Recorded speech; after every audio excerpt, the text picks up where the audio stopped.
to me, boy. Go, go, go. Yeah. Outstanding. Rock and roll.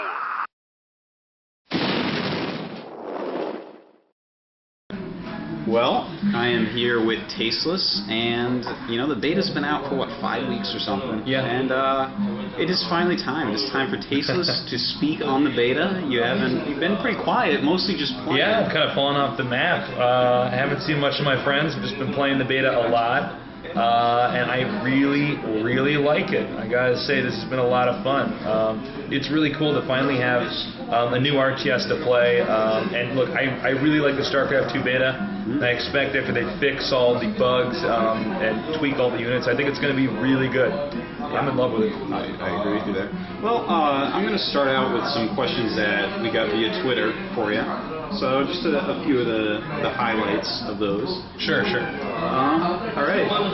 Zach, how can Terran counter Colossus without leaving himself open? I don't know if they can do terribly easily. Before they fixed Terran, made him a little bit better. I think Terran vs. Protoss in the patch is probably the most imbalanced matchup.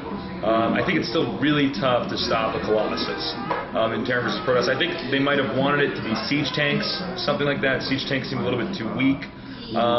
Basically, you can get air units to try to drive away the Colossus, but Stalkers are also pretty strong against that as well. You can do things like EMP a Colossus if it's moving in to attack you, but I think you probably had a similar experience. EMP pretty ineffective if you're trying to attack into a battle because of the cooldown with the fire. So against a good Colossus. Yeah, absolutely. They'll move the Colossus out of the way. So that's something that's pretty tough. For the Terran, especially because you can get a robotics, a robo bay out so soon. You get observers in there, you can see what they're doing. If you see more than one barracks, you just get a Colossus. So it's pretty tough right now for the Terran to stop being scouted, which I think might even be the bigger problem than just the Colossus itself. Alright, from Dwayne Bunker, do you think StarCraft 2 can dominate the Western world like Brood War did in Korea? I think so. Look, I was like a pretty big skeptic of StarCraft 2 when I saw it announced, and I even played it at the first BlizzCon. But I have to say, all my fears have been quelled. Now that I'm playing it, it takes a lot of APM. It's very economy focused, just like StarCraft 1. It's definitely one of these. It feels so much like StarCraft 1. I know I was talking to you about this on the way down to this coffee shop, but it just. The more I play it each week, the more I'm suddenly seeing it just almost turn into another StarCraft, if that makes sense. It's the way the expansions are claimed and the situations you're in, these standoffs and trying to secure certain locations and dropping in another spot to move your opponent out of position. Macro's not easy, so as far as it being, but I'm sorry, was the question, will it be as big? Could it dominate the Western world like Korea? Now, I think it could. I certainly think it could. A lot of that's going to be up to whether or not the rest of the world is ready to take on esports seriously. I know there's been a lot of other esports shows or attempts out there, but when you look at the games, a lot of times it just seems like the games aren't actually, well, either aren't esports at all, or aren't suited, they're trash, or they aren't suitable as spectator sports. I think Counter-Strike's an example of that. I think if you watch Counter-Strike, if you're behind like 5 Counter-Strike players, and you watch that, I think that's really what watching Counter-Strike is like. But when you're watching somebody cycle through different screens, you don't get the full feel of what's going on. As far as I can tell, as long as they figure out the right graphical settings to keep the game at to where it's the easiest to watch while still looking good, I think it should. And I'm looking forward to it. I'm really excited. I'm really excited. Right. From Swearish Ninja, what tips would you give to someone who wants to become a commentator like yourself? I actually get asked this a lot. I think it's a lot of different things you got to take on. The one thing I tell everybody, and I think it's really important, and I feel like no matter how many times I've told people this, they don't seem to take it seriously, but I think the most important thing, if you're going to commentate, for instance, Starcraft specifically, or Starcraft 2, I think you have to learn how the game works. I think that's the most important thing, because otherwise, no matter how good your voice is, or how smooth you are when you speak, or how excited you get, if you don't have at least a fairly strong foundation of how the game works, you could just be filling the people who are watching the game, you can fill in their heads with nonsense. Yeah. And I think that's a big problem with a lot of esports commentary. I think another thing is just getting used to talking. I mean, a lot of the stuff I've been doing has been in front of cameras, so getting used to that. And you know, I think the most important thing though is to know the game. Everything else can come after that. But if you don't know the game, then maybe what you want to do. Because I see this, like I said, with a lot of other Starcraft commentators or other esports commentators where they don't seem to be as familiar with their own game, and I think that's the biggest danger. So learn the game first, and then just pick out favorite broadcasters, whether it's sports or news, and maybe watch them weekly and try to pick up on their mannerisms and the way they talk. And I think that's the best way to do it. I feel like there's a lot more I could say about that. If we do like another video interview, I can talk more about that. But I feel like we should probably stay more with Starcraft 2 for now. Right, from Abrasion. What equipment are you using for Starcraft 2? I am using a Razer Exact Pad. Is that what it's called? I think it's called Exact Mat. It's Exact Mat, excuse me. I use it on the control side, and I use a G3 mouse, and I use a Logitech G3, excuse me, and I use actually the same keyboard that you're using. Samsung DT35. If you go into an Electronics Mart in Korea, you can actually just say Starcraft keyboard, and they'll give you that. That's right. That actually works. Literally every Starcraft gamer in the entire country uses that keyboard. It's a really good keyboard. It's really good. Frankly, it's better than all the gaming keyboards out there, which are absolute garbage. It is quite good. Yeah. I haven't found a gaming keyboard better yet. So. Yeah, for StarCraft, for any game where you're actually going to be hitting the keys a lot, it's perfect. So if you can get one of those, get that for sure. Right, from Pokebunny. How much money do you see going into core in StarCraft 2? What sort of sponsorship do you expect to fuel competition? That's a good question. Personally, I don't know. I don't know how much money is going to go into that. But what I can talk about what I think should go on with sponsorship. First of all, I think sponsoring a StarCraft 2 event shouldn't be that hard because companies like Intel, which sponsored the GOM TV leagues before, that had to be canceled. They sponsor a lot of events, and there's a lot of other PC companies or gaming-related companies. I know Razer has done sponsoring, so there's already companies out there that would benefit from sponsoring a StarCraft 2 event. I think what would be good for the future of StarCraft 2 and esports would be if they picked out, or if they were able to get sponsors that didn't even necessarily fall into the orbit of gaming. That's like what you see with a lot of mainstream sports. Like you see it like let's take NASCAR for instance. If you saw Tide, or even actually back a few years ago, I knew Pringles was sponsoring an event for the start. I think Gillette too. I think if we can start seeing big sponsors like that don't just fall under the umbrella of gaming, that's really when it's gonna be good for StarCraft. Obviously, I think no matter what though, we're gonna get gaming related and PC related sponsors for starters. Yeah. I hope I answered that as well as I could. Well, only you know. If you only I know. Maybe I wasn't trying actually. We'll never find out.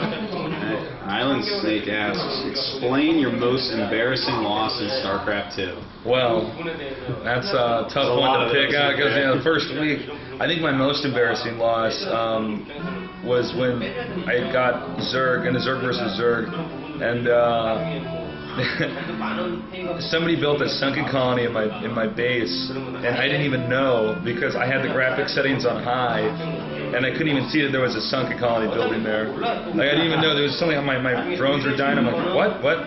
And that's actually when I took my graphics settings and put them on low. And I would actually recommend that to most people who are doing laddering. I mean, the graphics are great, but I think I'm going to probably put that stuff on higher ultra for like the single player or for watching replays. But at least for me, and I'll have to go back and check again. When I tried it, I couldn't get. I found the game easier to watch on the lower settings. I agree with you. It looks more like Starcraft 1. Yeah, it looks more like Starcraft 1. And also, yeah, that's my most embarrassing loss, is when people were making stuff in my own base. That was like day 2 or day 3, I think. And one more from the Twitter questions. Sure. On 63, do you think that Blizzard will add a 4th race? In the release of Starcraft 2, there's a couple expansion packs coming out. Right. That's what he means. No, I don't think they're going to do that. No, I don't either. I don't think. I know they aren't going to do that. I don't think that it would be wise for them to do that. A lot of people ask that though, like, why, with the Xel'Naga, isn't it kind of important for them to have that playable race in StarCraft 2? Honestly, I think, and look, I'm taking this from like an esports perspective. I'm an esports guy, but putting a 4th race in StarCraft 2 is going to be very tough to balance. Impossible to balance. Yeah. There's never been a balanced RTS game with a 4th race. 3 races. Right, and then of course you have to make that race unique, not just as far as the way it operates economically and the way its units move, but artistically, and then the style of that race and how it all pans out into big expanded things. Now, obviously, I'm sure the Xel'Naga will be present in single player. I don't know anything about the single player in StarCraft 2, other than they're going to have these expansion packs. I would assume, though, they would make extra units in the expansion packs, just like Brood War. Yeah, I think so. I think, maybe they'll even take some out that are already in the game and add them in the expansion packs. That's happened before in the beta of StarCraft, so... Right. Definitely could happen. So, I mean, maybe we'll see that, but as far as a 4th race goes, I just can't possibly comprehend that happening. No, I don't think so. So no, to answer your question, no. All right. Let's do some other questions. Sure. From around the world. I've seen a lot of questions in these forums, and of course everyone wants to know what Tasteless thinks about them. What do you think is the most imbalanced unit in this game right now? We know the balances switch around a whole lot, but right this second, what do you feel like is the unit that you're like, what the hell is this doing here? I really like the unit and I use it all the time, but part of me has a little bit of trouble with the Colossus. And I think it's a great unit, I think it should be in the game, but here's the thing about the Colossus, is that it's this unit with incredible range, especially if you upgrade the range. If you're playing the beta and you're having trouble with the Colossus, upgrade the range for it because it's so strong. It seems to be a unit that it's very easy to micro. It can walk up and down hills. It does a lot of damage to infantry units. It's just very hard to reach, and I don't feel like there's any specific weakness to it. I mean, you can get immortals and kill it, or if you don't have any air units to defend it, but in my experience, that's the unit I'm winning games with the least amount of effort with. I don't know if you are. I'm actually curious about what you think with this. Well, I've been using Zerg for the past week. Right. So, Baneling, man. Oh, the Baneling. Oh my God. Baneling the second week, I was having nightmares. Yeah. I'm actually already at the point where I'm playing StarCraft 2 in my sleep now. Actually, it makes me angry, man, because I can just open Banelings against Terran and get so many free it blows everything up. I just don't want to do that, so I'm not going to. Well, the Baneling's an interesting unit, but it's one of these units. If you make a mistake micro-wise, it can blow everything up. It's almost like Zerg have spider mines that roll around with your army, but they don't hurt your own units. So, yeah. I mean, I don't know how I fixed that right off the bat. Scarab units or something. Yeah, it's like you're just purchasing scarabs and they roll around on the ground and blow stuff up. But lately I haven't had as much trouble against them. I don't know though. I mean, Baneling's another good one too. All right. I want to know what you think about the racial balance overall. What race do you think is the strongest? What matchups are broken? What matchups are good? Well, Koreans are still better than white people, but if you're talking about like no, in the game before it was patched, Protoss was really broken with the warp gates. In fact, anybody who was high ranked as Protoss, just playing Protoss in the abusers. Yeah, I mean, it doesn't mean anything because it's like the race was so broken. You could get warp gates so fast and there was no way you could keep up with the rate at which the other, the Protoss would get units. Here's my take right now. I think Protoss and Zerg are pretty strong. I feel like when I play Protoss and Zerg, like, okay, I get solid games. I still feel like there's a little bit more for me to learn with Zerg and Protoss. With Terran, I still feel like Terran versus Protoss is a very tough matchup to win. And look, maybe I'm doing something wrong. I'm one of the only people playing random, like consistently through the whole ladder, so maybe I haven't had enough time to play Terran versus Protoss. I can say Terran versus Protoss is more fair now that they've patched it, but still, I would say Terran might be the weakest. Terran versus Terran is a lot of fun, and Terran versus Zerg is a lot of fun too. That seems to be fairly even, but Terran versus Protoss, that's really tough. I feel like there's no one simple. Although you know what a lot of people are doing, they're doing these Marine SCV rushes, which yeah, that's not balanced, so that's just stupid. that's a I think it's a basic thing because for some reason when they patched the game, this is just the way it works. Is people kept doing the old builds, so you can't work gate rush. So people are Marine SCV rushing. But as far as like a standard opener that allows you to get an expansion and then tack, I don't feel like Terran has one against a really good Protoss. And I played like the best Protosses on the US server. I haven't been able to figure out what to do. A lot of people would disagree with you, but I think they're mostly on the European server. It seems like Terran on the US stronger. Yeah, on the US server, I don't know what's going on, but Terran players are, because when I look, like I said, I'm playing random, so when I get Protoss, I don't have a hard time playing against Terran at all. I mean, I've literally been like talking on my phone, like playing the game. It seems pretty straightforward. I think mostly because you can just scout the Terran really easily. You just scout him, you see what he's doing. Yeah. And then you're just like, all right, well, I'll just respond accordingly. So.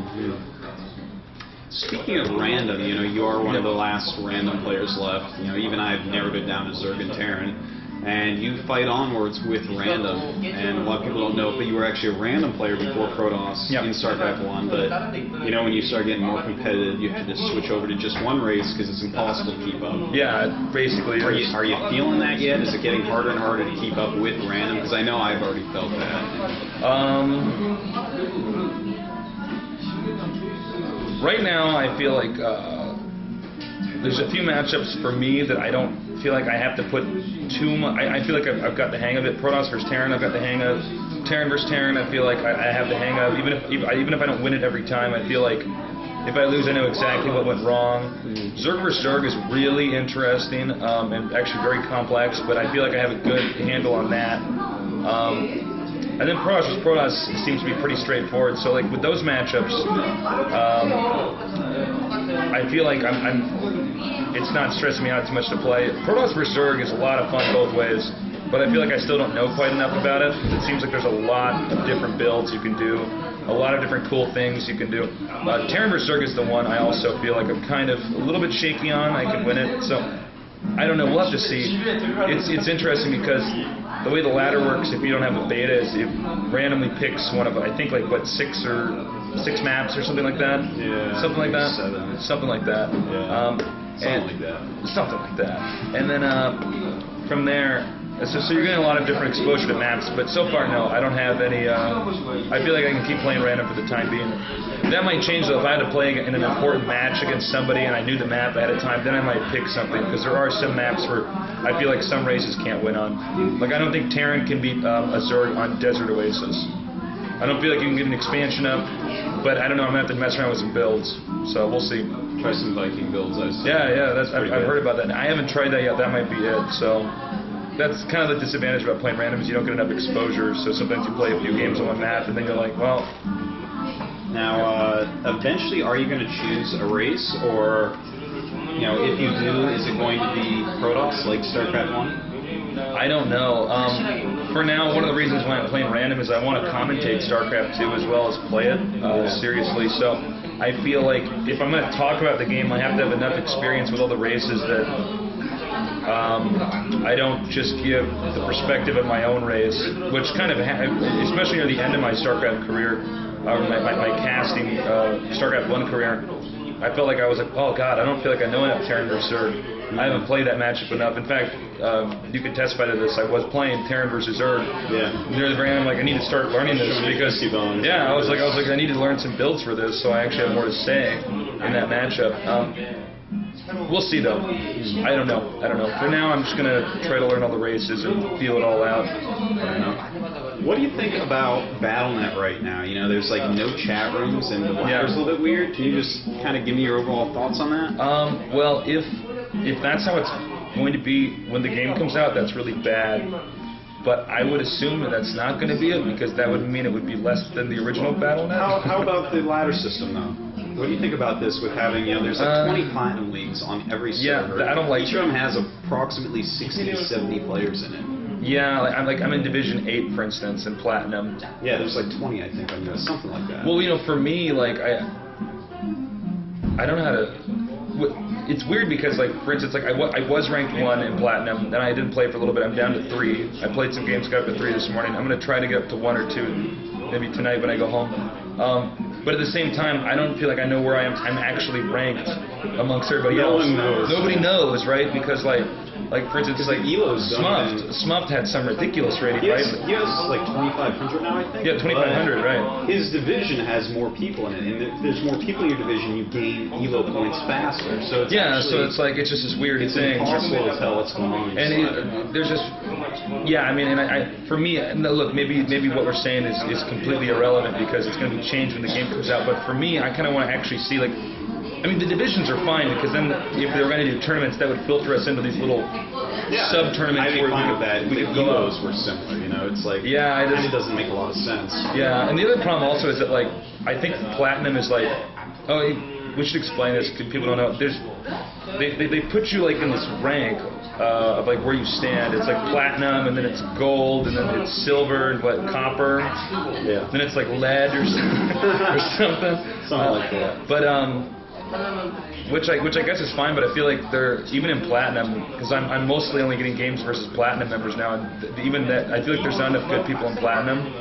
I don't mean to sound cocky, but I feel like they need to have like just so more ranks. Yeah. Well, there will be an invite-only pro league when the game is released. I don't know if it'll happen during the beta. Oh, really?